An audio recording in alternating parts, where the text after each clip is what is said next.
সব বিষয়টি জাতির সামনে অবশ্যই তুলে ধরব।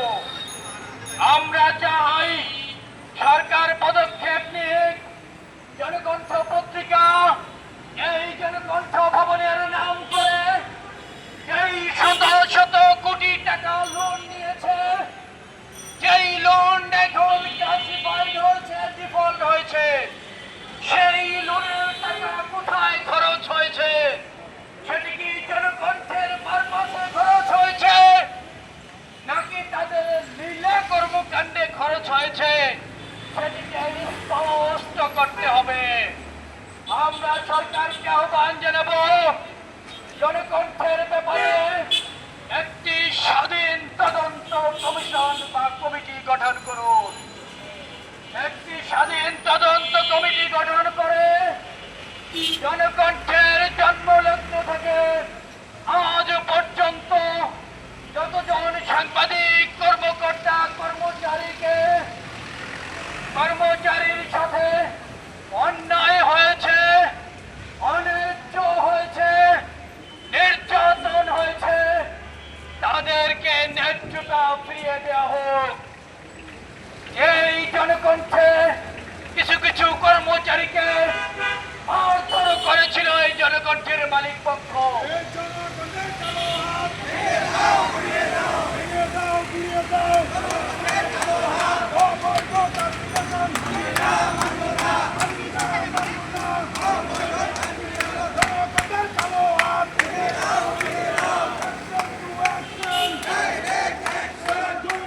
আমরা সরকারকে আহ্বান জানাবো, আপনি যদি তদন্ত কমিটি করেন তাহলে খুঁজে বের হবে গত 17 বছরে বাহিরের গোয়েন্দা সংস্থা থেকে কত শত কোটি টাকায় জনকণ্ঠে লেনদেন হয়েছিল ফেসিবাদ কায়েম করবার জন্য। কত শত কোটি টাকা লুটপাট হয়েছিল এই জনকণ্ঠের নামে, এটি বের হবে। একটি পত্রিকা লেআউট ছাড়া তার পুরো কর্মচারী কর্মকর্তা সাংবাদিককে টার্মিনেশন করতে পারে না। আমরা দেখেছি গত 3 মাস ধরে জনকণ্ঠ পত্রিকার যেই ভবন, এই ভবনে কিছু লাল সাইনবোর্ড চলছে। আমরা মনে করছি এটি লাল সাইনবোর্ড নয়, আপনাদের পাছায় লাল সুতো পড়ে গেছে। আর কোনো উপায় নাই।